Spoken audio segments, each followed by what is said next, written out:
المنافقين في الدرك الأسفل من النار صدق الله العظيم সম্মানিত মুসলিয়ান ইকরাম আল্লাহ সুবহানাহু ওয়া তাআলার দরবারে প্রাণভরে শুকরিয়া জ্ঞাপন করছি যে মহান রব্বুল আলামিন আমাদেরকে বিভিন্ন প্রকার ঝামেলা থেকে মুক্ত করে জুমার 2 রাকাত ফরজ নামাজ আদায়ের লক্ষ্য শত ব্যস্ততাকে উপেক্ষা করে এই পৃথিবীর সবচেয়ে উন্নতম অসাধারণতম পবিত্রতম স্থান জান্নাতের বাগান তথা মসজিদের মধ্যে আসার জন্য বসার জন্য তৌফিক দান করলেন।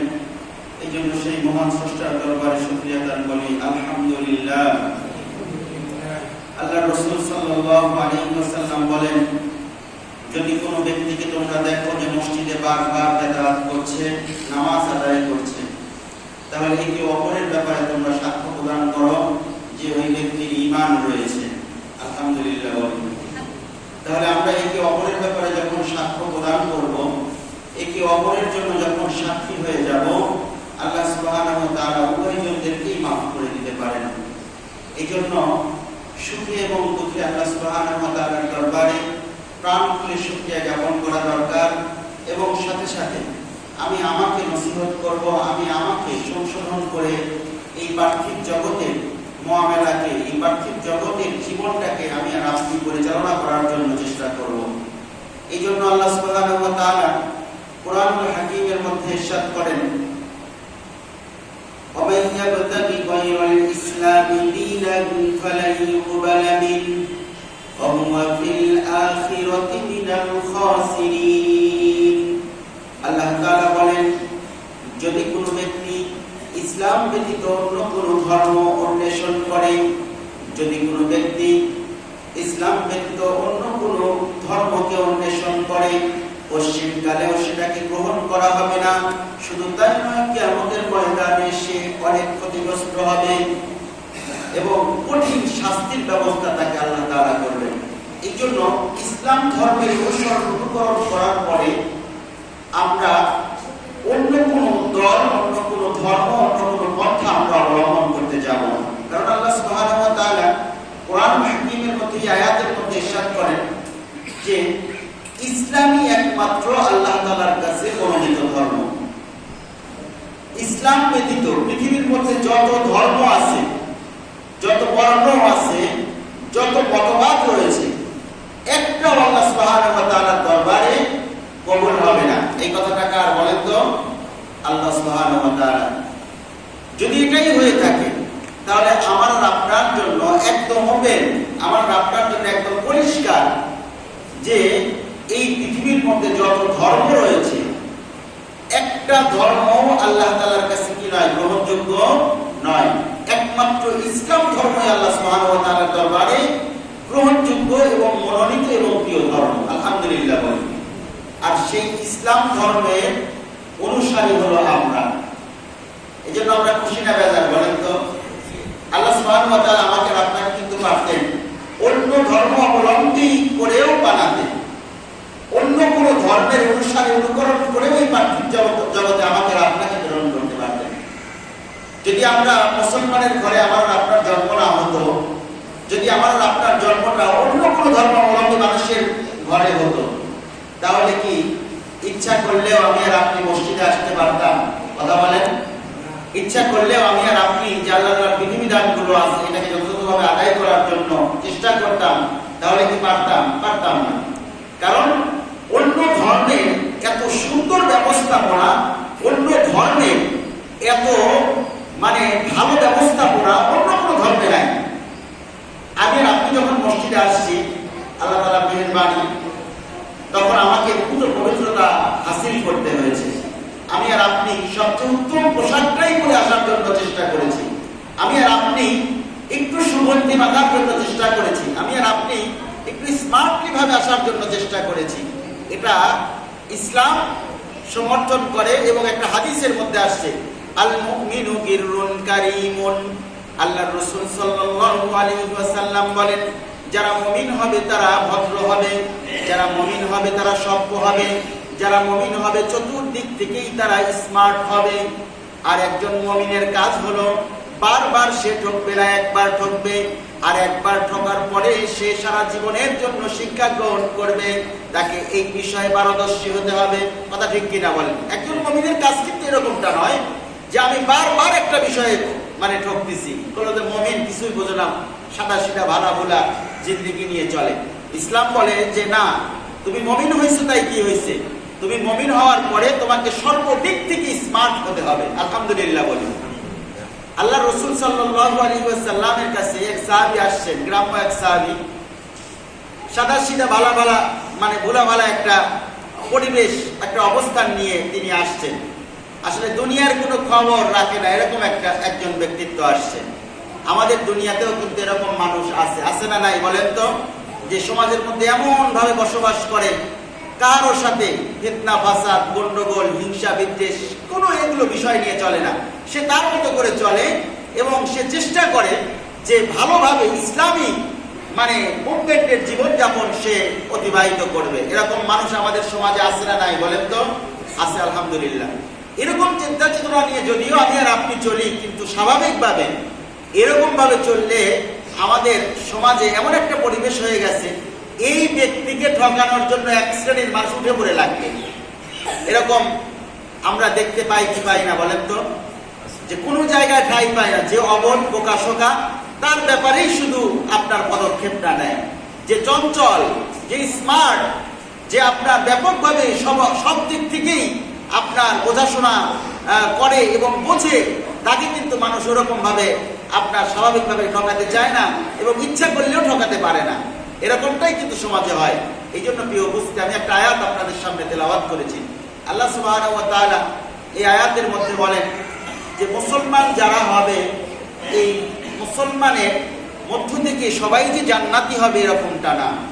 মুসলমান যারা হবে তাদের মধ্যে সবাই জাহান্নামী হবে, বিষয়টা এরকমটাও না।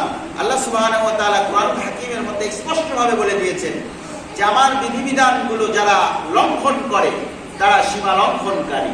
তারা কি কারী বলেন? সীমা লঙ্ঘনকারী। আল্লাহ তাআলা একটা বলছেন, আল্লাহ তাআলা দেখেন কত নিয়ামত আমাকে আর আপনাকে দান করছেন। এই নিয়ামত পাবার পরেও, এত কিছু ফ্যাসিলিটি পাবার পরেও যদি আল্লাহর সঙ্গে আমরা এই দূরত্বটা তৈরি করি, আল্লাহর সঙ্গে যদি নাফরমানি করি, আল্লাহর আনুগত্য যদি না করি, এই ব্যাপারে আল্লাহ তাআলা কি পদক্ষেপ নিতে পারে এই ফতোয়াটা আমি আর আপনি দেই। আমি আর আপনি দেওয়ার জন্যই যথেষ্ট। নাউজুবিল্লাহ বলি। সব বিধিবিধান, সব নিয়ামত আমি আর আপনি যথাযথভাবে ভোগ করতেছি, কিন্তু আল্লাহর দেওয়া বিধান, আল্লাহর হুকুম আমি আর আপনি মানতেছি না। তাহলে আল্লাহর নাফরমানি বান্দা হিসেবে আমি আল্লাহ তাআলার কাছে গ্রহণযোগ্য হব, নাকি আপনার ভালো বান্দা হিসেবে গ্রহণযোগ্য হব বলেন তো? নিঃসন্দেহে বলা যেতে পারে যে আল্লাহর বিধিবিধানগুলো যদি আমি আর আপনি লঙ্ঘন করি, সীমা লঙ্ঘনকারী যখন আমি আর আপনি হব, তখন নিঃসন্দেহে বলা যেতে পারে আল্লাহর নাফরমানি বান্দা হিসেবে আমি কবুল হব। নাউজুবিল্লাহ বলি। এটা আমার আর আপনার জন্য শোভনীয় নয়।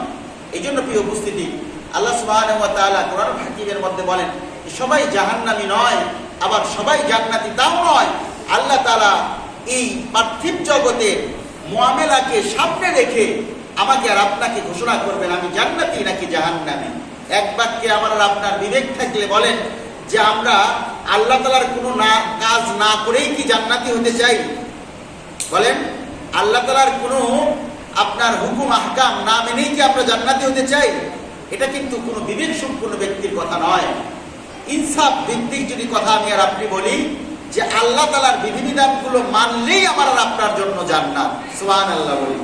আর আল্লাহর বিধিবিধানগুলো যদি লঙ্ঘন করি, সীমা লঙ্ঘনকারী যদি হই, তাহলে আমার আর আপনার জন্য কি বলেন?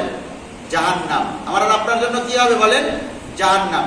তবে এই মুসলমানদের মধ্য থেকে আমি একটা আয়াত আপনাদের সামনে যেটা তেলাওয়াত করেছি, আমার মুখ্য কথা এবং মূল উদ্দেশ্য যেটা, যে মুসলমানদের মধ্য থেকে অন্যতম কিছু ব্যক্তি থেকে থাকে, সেটা হলো মুনাফিক। সেটা হলো কি বলেন? মুনাফিক। মুসলমানদের মধ্যেই কিন্তু মুনাফিক। এই মুনাফিকদের স্থান জাহান্নামের সবচেয়ে তলদেশে হবে। নাউজুবিল্লাহ বলি। যদি এই অবস্থান আমার আর আপনার জন্য যদি হয়, তাহলে সবচেয়ে আমার আর আপনার জীবনের জন্য দুর্ভাগ্য। তারা বলেন মুনাফিকদের স্থান হবে জাহান্নামের সবচেয়ে তলদেশে। যারা মুনাফিক হবে তারা এরকম, যারা মুমিন বান্দা তাদের নিকটে আসে মিশবে, মেশার পর বলবে, আপনাকে ছাড়া আমরা কিছুই বুঝি না, আপনি আমাদের নেতা, আর আপনি যা করবেন আমরা সব কিছু মেনে নেব। অথচ তার দৃষ্টিগোচর হলেই অন্য একটা শ্রেণীর কাছে গিয়ে বলে যে ওদের সাথে ঠাট্টা বিদ্রোহ করার জন্য গিয়েছিলাম, মূলত আপনারই লোক আমি, এরকম ধরনের কথা বলবে। নাউজুবিল্লাহ বলি। এটা কোরআনের একটা আয়াত। আল্লাহর রাসূলের কাছে মুনাফিকরা এরকম ভাবে যাইতেন, এরকম ভাবে মিশতেন যে আল্লাহর রাসূলের কাছে গিয়ে বলতেন, ইয়া রাসূলুল্লাহ, আপনিই হলো আমাদের নেতা, আপনিই সবকিছু, আপনি যা করবেন নির্দ্বিধায় আমরা মেনে নেব।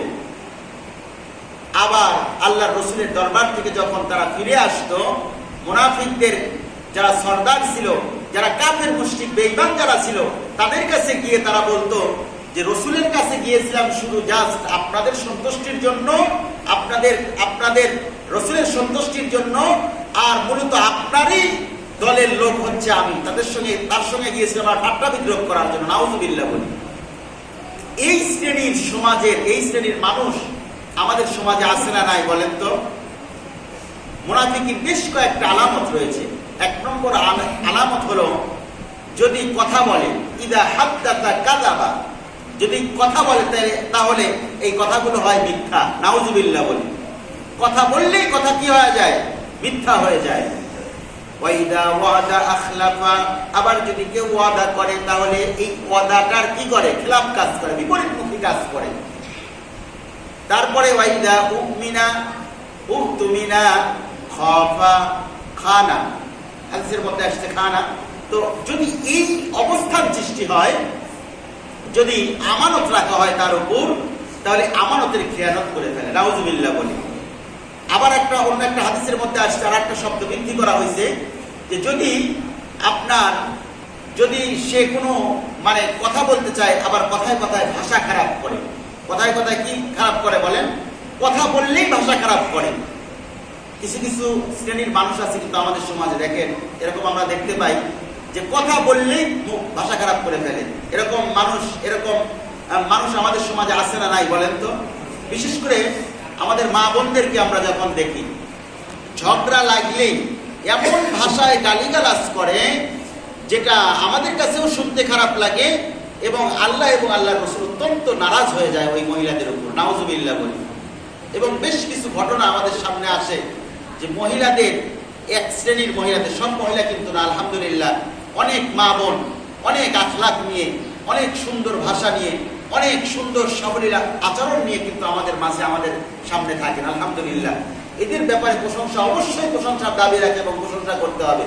কিন্তু এক শ্রেণীর মা বোনেরা আছেন যে ঝগড়া যেখানে তারা সেখানে, এরকমটা আছে না নাই বলেন তো? শুধু কি পুরুষদের মধ্যেই মুনাফিক হয়? কথা বলেন। মহিলাদের মধ্যে মুনাফিক নাই? অবশ্যই মুনাফিক আছে।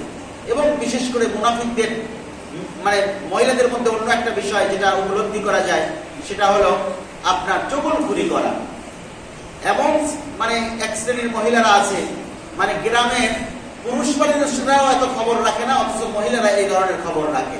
এরকম মহিলা আপনাদের সমাজে না থাকলে অন্য অন্য জায়গাতে আছে, এরকমটা আছে। কোনো খবর অনেক পুরুষ মানুষও জানে না, কিন্তু এমন কোনো খবর নাই গ্রামের যে ওই মহিলার কাছে পাওয়া যায় না। এটা চগলখড়ি করা, এটা ইসলামের দৃষ্টিকোণ থেকে অত্যন্ত গর্হিত কাজ। নাউজুবিল্লাহ বলি। নাউজুবিল্লাহ, আল্লাহ তাআলা মাফ করুক। মহিলাদের আওয়াজই তো আপনার পর্দার অন্তর্ভুক্ত। মহিলাদের আওয়াজটাও যেন নিম্নগামী হয়, আওয়াজটাও যেন কোনো পরপুরুষে, গায়রে মাহরাম পুরুষ যেন না শোনে। অথচ আমরা আমাদের সমাজে ওরকম ভাবে তো পর্দা পুশিদা নাই। আবার দেখা যাচ্ছে যে মহিলাদের মধ্যে বিশেষ করে যখন ঝগড়াঝাটি হয়, এমন কোনো কথা নাই যে তারা ওখানে ওপেন করে না। নাউজুবিল্লাহ বলি। এই দিক থেকে আমাদের খেয়াল রাখা দরকার। আমরা যারা পুরুষ মানুষ, অভিভাবক যারা আছি, আপনি আপনার স্ত্রীকে শাসন করতে পারেন, আপনার স্ত্রীকে অন্য কেউ শাসন করবে না ভাই। আপনার স্ত্রীকে আপনাকেই শাসন করতে হবে, আপনার মেয়েকে আপনাকেই শাসন করতে হবে, আমার স্ত্রীকে আমাকেই শাসন করতে হবে। অন্য স্ত্রীকে তো অন্যজন কেউ আপনার শাসন করতে পারবে না। এই জন্য অভিভাবক যদি আপনার হয়, সচেতন হয়, আপনার যদি অ্যালার্ট হয়, তাহলে সেই ক্ষেত্রে আমাদের মা বোনরা কিন্তু এমনিতেই ভালো হয়ে যাবে। একদিন যদি আমরা এরকম ধরনের মনে করেন আপনার ঝগড়াঝাটি দেখি, তাহলে এরকমটা হতে পারে, এই একদিনের শাসনে আপনার যদি এরকম ভালো ভূমিকা থাকে, যে জোরদার ভূমিকা থাকে, তাহলে এই ভূমিকার কারণে হতে পারে আমাদের মা বোনরা যারা আছেন জীবনের তরে ভালো হয়ে যাবে আলহামদুলিল্লাহ বলি। শিক্ষা দেওয়ার ব্যবস্থা তো আল্লাহ রসুল করে দিয়েছেন। যদি কোনো মা বোন আপনার কবর না মানেন তাহলে সেক্ষেত্রে অবশ্যই তাকে শাসন করার অধিকার আপনি রাখেন। হাদিস শরীফের মধ্যে আসছে, আমি তো সমাজের নেতৃত্ব যদিও না দেই, আমি যদি ইউনিয়নের নেতৃত্ব না দেই, কিন্তু আমি আমার ফ্যামিলির নেতৃত্ব তো দিতে পারি আলহামদুলিল্লাহ। এ ব্যাপারে কিন্তু একটা হাদিস আসছে, কুল্লুকুম রাহিন ওয়া কুল্লুকুম মাসউলুন আন রাইয়াতিহি। প্রত্যেক ব্যক্তিকে তার স্ব স্থানের নেতৃত্ব ব্যাপারে জিজ্ঞেস করা হবে। সুবহানাল্লাহ বলবেন না? সমাজের নেতৃত্ব কে না দিতে চায় বলেন? সবাই নেতৃত্ব দিতে চাই আমরা, কিন্তু আগে তো নেতৃত্ব, ওই নেতৃত্বের ব্যাপারে হিসাব করা হবে বা নেওয়া হবে আমি আপনার মানে আমি আমার ফ্যামিলিতে কিভাবে নেতৃত্ব দিয়েছি, আপনি আপনার ফ্যামিলিতে কিভাবে নেতৃত্ব দিয়েছেন, এই নেতৃত্ব ব্যাপারে আল্লাহ তাআলা আগে জিজ্ঞেস করবেন। আপনি জিজ্ঞাসিত হবেন, আমি জিজ্ঞাসিত হব। সুতরাং এই ব্যাপারে আমাদের সচেতন হওয়ার দরকার আছে না নাই বলেন তো? অবশ্যই আছে। এই উপস্থিতি আমাদের সমাজে মুনাফিকি মার্কা মুসলমান অনেক বেশি হয়ে গেছে। মুনাফিকদের আলামত যেগুলো আছে এগুলো থেকে আমাদের হেফাজত থাকা দরকার। আর মুনাফিকি চিন্তা চেতনা নিয়ে আমরা যেন কেউ চলাফেরা না করি, আর মুনাফিকের আচার আচরণ থেকে যেন আল্লাহ তাআলা আমাদের হেফাজত করেন। সবাই বলেন আল্লাহুম্মা আমিন।